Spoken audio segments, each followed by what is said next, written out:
Hello comrades, welcome to our YouTube channel Education Hotspot, and today we are going to start a new chapter making of the Constitution. First of all, who gave the idea to have Constitution for the first time? The name is M.N. Roy. In 1934, M.N. Roy gave the idea to have Constitution. Okay, what was the full name of M.N. Roy? Manabendra Nath Roy. Okay, and he was also called as the pioneer of communist movement in India. Okay, 1935 INC officially demanded Constituent Assembly to frame Constitution. 1935 में क्या होता है कि INC demand करती है एक Constituent Assembly की for the framing of Constitution. Okay, and after that in 1938 Nehru ji declared that Constitution of Free India must be framed without outside interference. कोई भी आउटसाइड इंटरफेरेंस हमको नहीं चाहिए, हम अपने आप अपना कॉन्स्टिट्यूशन फ्री इंडिया का बना लेंगे. ठीक है, और by constituent assembly on basis of adult franchise. ठीक है, हम अपना कॉन्स्टिट्यूशन खुद से बना लेंगे. अब थोड़ा हिस्ट्री में लेके चलते हैं. 1939 के टाइम पे क्या हो रहा था कि सेकेंड वर्ल्ड वॉर स्टार्ट हो चुका था. ठीक है, तो ब्रिटेन क्या चाहता था कि इंडिया हैव टू पार्टिसिपेट और support Britain in the war. Okay, and Congress क्या चाहती थी उस टाइम पे, आईएनसी क्या चाहती थी कि हम सपोर्ट कर देंगे ब्रिटेन को, but in return we want independence. The viceroy जो थे could promise that after the war we give you independence, but Congress ministry ने क्या किया, प्रोटेस्ट कर दिया और कांग्रेस मिनिस्ट्री ने रिज़ाइन कर दिया कि हम जो है तुम्हारा कोई साथ नहीं देंगे. ठीक है, लेकिन ब्रिटेन चाहता था कि जो इंडियंस लीडर हैं तो वो सारे के सारे क्या करें, हमें सपोर्ट करें वॉर में. तो उसके लिए वो लाए हमारे लिए अगस्त ऑफर और क्रिप्स मिशन. ठीक है, अगस्त ऑफर में क्या लाए वो उन्होंने कहा कि तुम्हें हम डोमिनियन स्टेटस देंगे. अब डोमिनियन स्टेटस क्या था कि तुम अपना कॉन्स्टिट्यूशन बना लो, खुद फ्रेम कर लो, लेकिन जो हेड होगा वो ब्रिटिश क्राउन होगा. ये बात हमें नामंजूरी रही. एक्सपेंशन करने को कहा उन्होंने अगस्त ऑफर में कि हम वॉइस रॉय की जो एग्जीक्यूटिव काउंसिल होगी, वॉइस रॉय के अंडर जो काम करती थी एग्जीक्यूटिव काउंसिल, तो उसका हम एक्सपेंशन कर देंगे. ठीक है, तो एग्जीक्यूटिव काउंसिल में हम इंडियंस को पार्टिसिपेट करा देंगे. ठीक है, उसके बाद इन्होंने कहा कि कॉन्स्टिट्यूएंट असेंबली भी बना देंगे. हम अगस्त ऑफर में कहा कि कॉन्स्टिट्यूएंट असेंबली भी हम फ्रेम कर देंगे, लेकिन ये कॉन्स्टिट्यूएंट असेंबली हम फ्रेम करेंगे आफ्टर दी वॉर खत्म होने के बाद. ठीक है, उसके बाद इन्होंने कहा कि माइनॉरिटीज़ को ध्यान में रखते हुए भी कॉन्स्टिट्यूशन जो है बनाना पड़ेगा. Without the consent of the minorities no further future constitution to be adopted. Okay, लेकिन कांग्रेस ने क्या किया कि अगस्त ऑफर को रिजेक्ट कर दिया. अगस्त ऑफर को कांग्रेस ने रिजेक्ट कर दिया कि हमको अगस्त ऑफर नहीं चाहिए. ठीक है, उसके बाद इन्होंने भेजा क्रिप्स मिशन. क्रिप्स मिशन में क्या होता है, क्रिप्स मिशन में ये कहते हैं कि फिर से डोमिनियन स्टेटस वाली बात आ गई कि डोमिनियन स्टेटस कर लेते हैं. फिर उसके बाद और क्यों भेजा इन्होंने, क्योंकि ब्रिटेन में जो है ब्रिटेन को डर लग रहा था, क्योंकि जापान ने क्या कर दिया था, वो इन्वेड कर रहा था. ठीक है, तो इंडियन का सपोर्ट जो है वो बहुत ही ज़्यादा ज़रूरी था ब्रिटेन के लिए. और मेन प्रपोजल की बात करें, इसमें मेन प्रपोजल क्या आया क्रिप्स मिशन में, मेन प्रपोजल ये था कि डोमिनियन स्टेटस को फिर से बोल दिया इन्होंने कि डोमिनियन स्टेटस रहेगा. ठीक है, और मेकिंग ऑफ द कॉन्स्टिट्यूशन जो है वो सोलली जो है पूरा इंडियंस के हाथ में रहेगा. ठीक है, पहले इन्होंने ऐसा नहीं कहा था अगस्त ऑफर में. क्रिप्स मिशन में ये बोल दिया कि solely in Indian hands constitution frame किया जाएगा. ठीक है, मेकिंग ऑफ द कॉन्स्टिट्यूशन उनके हाथ में रहेगा, लेकिन हेड कौन रहेगा, ब्रिटिश क्राउन रहेगा. ठीक है, लेकिन ये बात हमें बिल्कुल भी मतलब हम कांग्रेस ने इसको ऑब्जेक्ट कर दिया कि हमें जो है पूरा कंप्लीट इंडिपेंडेंस चाहिए. ओके, आफ्टर दैट इन्होंने इसमें भी यही बात बोली कि after the end of the war a constituent assembly जो है would be convened to frame a new constitution. इन्होंने वही बात फिर से बोल दी. और उसके बाद क्या है कि क्रिप्स मिशन जो है, क्रिप्स मिशन को भी गांधी जी ने क्या बोल दिया, अ पोस्ट डेटेड चेक. क्या बोल दिया गांधी जी ने, गांधी जी बोलते हैं कि ये एक पोस्ट डेटेड चेक है और ये हमको नहीं चाहिए. ठीक है, post dated cheque by Gandhi ji.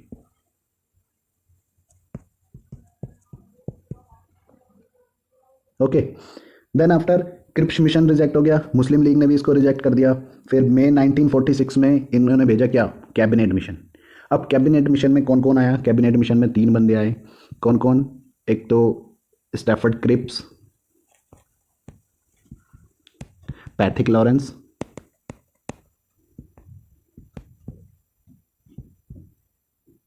AV Alexander. और कहा जाता है कि इसको हेड करने वाले कौन थे? पैथिक लॉरेंस, जो क्या बोलते हैं कैबिनेट मिशन को हेड कर रहे थे। और क्रिप कैबिनेट मिशन ने भी रिजेक्ट किया था किसको? कॉन्स्टिट्यूएंट असेंबली, 2 कॉन्स्टिट्यूएंट असेंबली बनाने के लिए, ठीक है, जिसकी मांग कौन कर रहा था? जिन्ना कर रहा था कि 2 कॉन्स्टिट्यूएंट असेंबली होनी चाहिए, एक मुस्लिम्स के लिए और एक हिंदूज के लिए, ठीक है। अलग से अपना एक राष्ट्र मांग रहा था पाकिस्तान, कि मुझे अलग से एक वो चाहिए, पाकिस्तान चाहिए। तो फिर उसके बाद क्या होता है कि ये करते हैं, कॉन्स्टिट्यूएंट असेंबली बनाते हैं एक, ठीक है। ओरिजिनली जो कॉन्स्टिट्यूएंट असेंबली के मेंबर्स रहे वो कितने रहे? 389 मेंबर्स रहे, ठीक है। इन्होंने कराया इलेक्शन और 292 जो है इलेक्टेड मेंबर थे। कहाँ से थे वो? प्रोविंस से, प्रोविंशियल लेजिस्लेटिव असेंबली से। और 93 मेंबर जो थे वो थे प्रिंसली स्टेट से, ठीक है। और 4 मेंबर कौन थे? 4 मेंबर थे जो चीफ कमिश्नर्स थे, जो प्रोविंसेस के। कौन कौन सी प्रोविंसेस थी वो? दिल्ली, अजमेर, मेवाड़ और कोर्ग, ठीक है।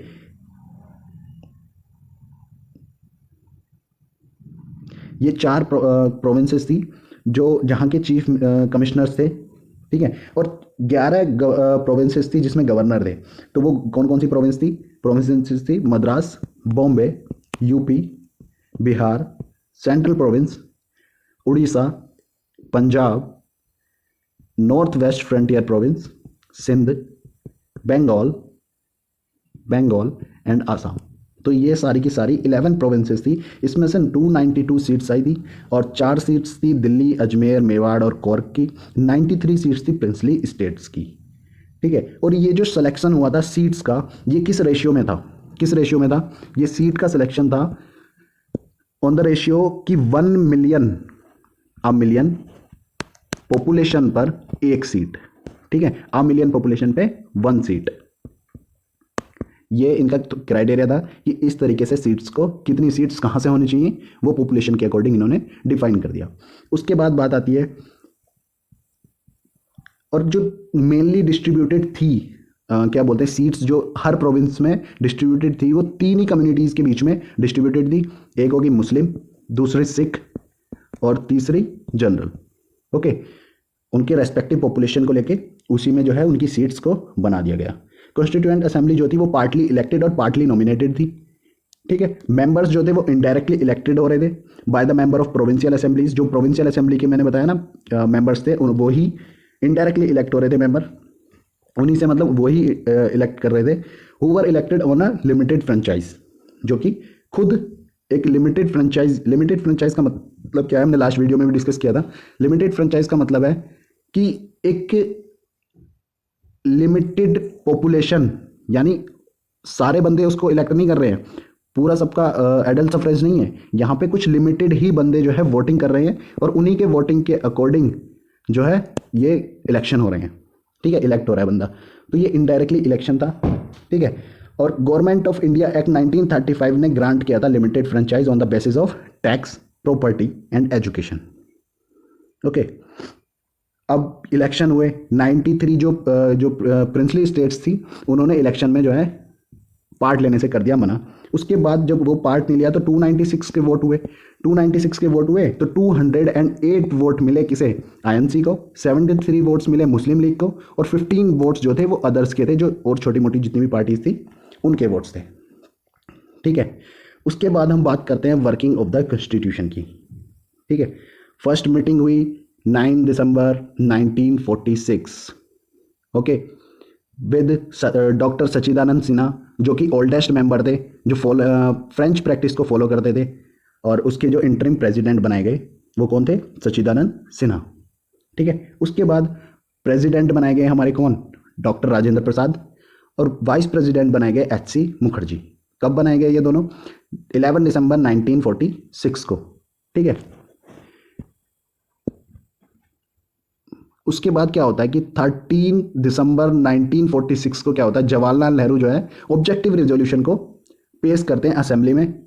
एंड उसमें क्या होता है, fundamentals and philosophy of the constitutional structure जो है पूरा ले डाउन किया जाता है, ठीक है। और इसको क्या करते हैं कि अनएनिमसली का मतलब क्या है? बिना किसी रोक टोक के, मतलब पूर्ण बहुमत के साथ अडॉप्ट किया जाता है असेंबली द्वारा 22 जनवरी 1947 को। और इसका मॉडिफाइड वर्जन ही जो ऑब्जेक्टिव रेजोल्यूशन जो जवाहरलाल नेहरू ने पेश किया था, उसी का एक मॉडिफाइड वर्जन कौन है? हमारा आज जो हम प्रेम्बल है हमारा, ठीक है।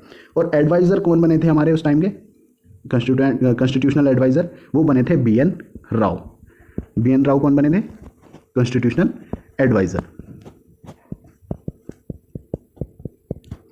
ओके, इसके बाद हम बात करते हैं 28 अप्रैल 1947 की। 28 अप्रैल 1947 में क्या हुआ? Representative of 6 state also become part of the assembly. ये 6 स्टेट्स के जो रिप्रेजेंटेटिव थे वो भी असेंबली में जुड़ गए, ठीक है। कौन कौन सी 6 थे? बड़ौदा, बीकानेर, जयपुर, पटियाला, रेवा एंड उदयपुर। ओके, तो ये 6 जो है 6 स्टेट जो है जुड़ गए असेंबली के अंदर। उसके बाद after Mountbatten plan of 3 June 1947 most princely state join assembly. Member of Muslim League from Indian domain also join assembly. Muslim League के जो इंडियन डोमेन वाले मेंबर्स थे उन्होंने भी असेंबली ज्वाइन करनी शुरू कर दी, ठीक है, उन्होंने भी ज्वाइन कर ली। अब चेंजेस क्या आए, ठीक है, इंडियन इंडिपेंडेंस एक्ट 1947 से असेंबली की पोजीशन में, ठीक है, असेंबली को फुल्ली सॉवरन बॉडी बना दिया। इंडिपेंडेंस एक्ट आया, इंडिपेंडेंस एक्ट 1947, और इसमें क्या किया गया कि असेंबली को क्या किया? फुल्ली सॉवरन बना दिया। फुल्ली सॉवरन मतलब पूरी स्वतंत्र बना दिया। मेड कॉन्स्टिट्यूशन, अब ये कॉन्स्टिट्यूशन बना सकती है, एब्रोगेट कर सकती है, एल्टर कर सकती है any law made by British parliament. जो भी ब्रिटिश पार्लियामेंट ने जितने भी लॉज बनाए हैं उनको एल्टर कर सकती है, यानी घटा बढ़ा सकती है, एब्रोगेट कर सकती है, खत्म कर सकती है, ठीक है, और अपना कॉन्स्टिट्यूशन बना सकती है। असेंबली में बिकम लेजिस्लेटिव बॉडी, असेंबली को लेजिस्लेटिव बॉडी बना दिया। 2 फंक्शंस इनके डिफाइन कर दिए, making of the constitution for free India और enacting of ordinary laws for country, कि ऑर्डिनरी लॉज भी बनाए, इनेक्ट करे, making of the constitution for free India, constitution का बनना भी स्टार्ट कर दे for free India. Okay, then after assembly का first parliament of free India जो है डोमिनियन लेजिस्लेचर 17 नवंबर 1947 को बन गया। उसके बाद when assembly meet as constituent body, मतलब 2 तरीके से काम करती थी, एक तो लेजिस्लेटिव बॉडी और एक कॉन्स्टिट्यूएंट बॉडी। कॉन्स्टिट्यूएंट बॉडी मतलब जब कॉन्स्टिट्यूशन को लेकर बात होती थी, और लेजिस्लेटिव मतलब जब किसी लॉज को बनाने के लिए बात होती थी, ठीक है। तो जब कॉन्स्टिट्यूएंट असेंबली की तरह काम करते थे तो तब कौन प्रिसाइड करता था उसको? तब करते थे डॉक्टर राजेंद्र प्रसाद, ठीक है। और जब लेजिस्लेटिव बॉडी की तरह वो मीट करती थी तो तब कौन उसको प्रेसाइड करते थे? जीवी मावलंकर, ठीक है। दीज 2 फंक्शंस कंटिन्यूड टिल 26 नवंबर 1949, जब तक हमारा कॉन्स्टिट्यूशन बना 1949 तक, 26 नवंबर, तब तक ये दोनों काम ऐसे ही करते रहे, ठीक है। जब भी कॉन्स्टिट्यूएंट बॉडी की तरह वो होती थी, मीट होती थी, तब डॉक्टर राजेंद्र प्रसाद उसको प्रिसाइड करते थे, और जब लेजिस्लेटिव बॉडी की तरह मीट होती थी तो उसको कौन प्रिसाइड करता था? जीवी मावलंकर, ठीक है। इसके बाद बात करते हैं हमारा थर्ड पॉइंट, मुस्लिम लीग मेंबर विड्रॉ। मुस्लिम लीग के मेंबर्स ने क्या कर दिया? विड्रॉ कर दिया। टोटल स्ट्रेंथ अब कितनी रह गई? पहले कितनी थी? 389 थी। अब टोटल मेंबर्स कितने बचे? इसके बाद मुस्लिम जो थी लीग थी उसने विड्रॉ कर दिया, तो कितने मेंबर्स बचे? 299, ठीक है। और इंडियंस जो प्रोविंस थी उसके मेंबर जो 296 थे, उसके घट के कितने हो गए? 229। ओके, प्रिंसली स्टेट्स के 93 थे, प्रिंसली स्टेट्स के, और ये इंडियन प्रोविंस हो गई, ठीक है। और इसके 93 से कम होके कितने हो गए? 70। ओके, कुछ अदर फंक्शंस की बात कर लेते हैं। Ratified India's member of commonwealth in May 1949, adopt national flag को अडोप्ट कर लिया 22 जुलाई 1947 को, अडोप्ट कर लिया नेशनल एंथम को 24 जनवरी 1950, सॉन्ग को भी उसी दिन कर लिया 24 जनवरी 1950, और राजेंद्र प्रसाद को फर्स्ट प्रेसिडेंट ऑफ इंडिया बना दिया गया 24 जनवरी 1950 को, ठीक है। In total constituent assembly has 11 session. जो हमारी कॉन्स्टिट्यूएंट असेंबली बनी तो उस टाइम पे, मतलब जब हमारा कॉन्स्टिट्यूशन बनने का फ्रेमिंग चल रही थी, तो उस टाइम पे जो हमारी कॉन्स्टिट्यूएंट असेंबली में कितने सेशंस हुए? उस टाइम में 11 सेशन हुए, ठीक है। और 11 सेशन हुए, और कितना टाइम पीरियड लगा हमारे कॉन्स्टिट्यूशन को बनने में? 2 years 11 months and 18 days। Okay, और 60 कंट्रीज़ के जो कॉन्स्टिट्यूशन था, तो उन कंट्रीज़ के मतलब कॉन्स्टिट्यूशन को देख के हमने पूरा अपना कॉन्स्टिट्यूशन जो है बनाया है, ठीक है। और टोटल एक्सपेंडिचर जो आया था हमारे कॉन्स्टिट्यूशन बनने में, ठीक है, वो कितना आया था 64 लाख रुपीज़, और उस टाइम के 64 लाख रुपीज़ मायने रखते थे, ठीक है। एंड फाइनल सेशन हुआ किस दिन? 24 जनवरी 1950 को। ओके, नेक्स्ट हम बात करते हैं कुछ कमेटीज़ बनी, कुछ मेजर कमेटी बनी, कुछ माइनर कमेटी बनी। मेजर कमेटी में अगर हम बात करें तो मेजर कमेटी में बनी यूनियन पावर कमीशन, जो कि हेड की जा रही थी जवाहरलाल नेहरू द्वारा। Union constitution committee Jawaharlal Nehru. Provincial constitution committee Sardar Patel. और सरदार पटेल को as we all know iron man of India कहा जाता है, कि आयरन मैन है क्योंकि इन्होंने ही जो है सारी प्रिंसली स्टेट्स को 565 जो रजवाड़े थे उनको जोड़ने का काम किया था, जिसमें से 564 रजवाड़े इन्होंने जोड़ दिए थे, और एक हरि सिंह जम्मू एंड कश्मीर वाला जो है उसको जवाहरलाल नेहरू ने जिम्मा लिया था कि मैं इसको जोड़ूंगा, ठीक है। एडवाइजरी कमेटी बनी फंडामेंटल राइट्स पे, माइनॉरिटीज़ पे और ट्राइबल पे। उसको भी हेड कौन कर रहा था? सरदार पटेल। उसके अंदर कुछ सब कमेटीज़ बनी, जैसे फंडामेंटल की अलग, माइनॉरिटीज़ की अलग, north east frontier tribal areas की अलग, जैसे आसाम हो गया, और एंड आसाम एक्सक्लूडेड एरिया था कौन सा? गोपीनाथ बरदौलिया, ठीक है। तो उसके बाद excluded and partially excluded areas थे other than Assam, A V Thakkar उसका जो है उसको हेड कर रहे थे, और गोपीनाथ बरदौली किसी को कर रहे थे? North east frontier tribal area को और आसाम को, ठीक है। उसके बाद हम बात करते हैं और कौन सी कमेटी बनी? Rules of procedure committee doctor Rajendra Prasad द्वारा हेड की जा रही थी। State committee Jawaharlal Nehru. Steering committee Rajendra Prasad, ठीक है। और एक ड्राफ्टिंग कमेटी की हम बात करते हैं। ड्राफ्टिंग कमेटी जो है बहुत ही इंपॉर्टेंट कमेटी रही है, उसकी हम अभी आगे बात करेंगे, पहले कुछ माइनर कमेटी देख लेते हैं। Common function of constituent assembly की जो कमेटी थी उसको हेड कर रहे थे हमारे जीवी मावलंकर, ठीक है। उसके बाद order of business committee K M. Munshi, house committee B Pattabhi Sitaramayya, ad hoc committee on national flag doctor Rajendra Prasad, special committee to examine the draft constitution Alladi Krishna Swami Ayyar, credential committee Alladi Krishna Swami Ayyar, finance and staff committee doctor Rajendra Prasad, Hindi translation committee, Urdu translation committee, press gallery committee, committee to examine the fact of Indian independence act 1947, और committee on linguistic provinces, committee on chief commissioner provinces B Pattabhi Sitaramayya, ठीक है। Expert committee on financial provisions, ad hoc committee on the supreme court S Varadachariar, ठीक है।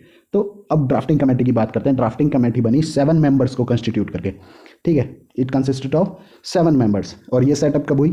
29 अगस्त 1947 को। 29 अगस्त 1947 को क्यों setup हुई? क्योंकि जो कॉन्स्टिट्यूशन को ड्राफ्ट करने का काम किया था वो इसी कमेटी ने किया था, और डॉक्टर बी आर अम्बेडकर जो थे इसके चेयरमैन थे। डॉक्टर बी आर अम्बेडकर को क्या कहा जाता है? Father of the constitution of India, ठीक है। इसके अदर्स मेंबर्स कौन कौन थे? एन गोपाल स्वामी अयंगर, अलादी कृष्ण स्वामी Ayyar, doctor K M Munshi, Syed Mohammad Saadulla, N Madhavrao, T T Krishnamachari, ठीक है। ये रिप्लेस कर करके किसको किसको आए थे? दोनों लास्ट वाले रिप्लेस किया था माधवराव को, मतलब बी एल मित्तर को रिप्लेस करके आए थे एन माधवराव, ठीक है। डी पी खेतान को रिप्लेस करके आए थे T T Krishnamachari.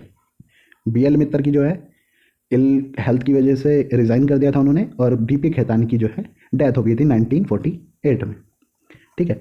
First draft जो पब्लिश हुआ था फरवरी 1948 को हुआ था। People of India given and 8 month to discuss and propose amendments, ठीक है। सेकंड ड्राफ्ट पब्लिश हुआ अक्टूबर 1948 को, और 141 डेज लगे to prepare draft, less than 6 months, okay.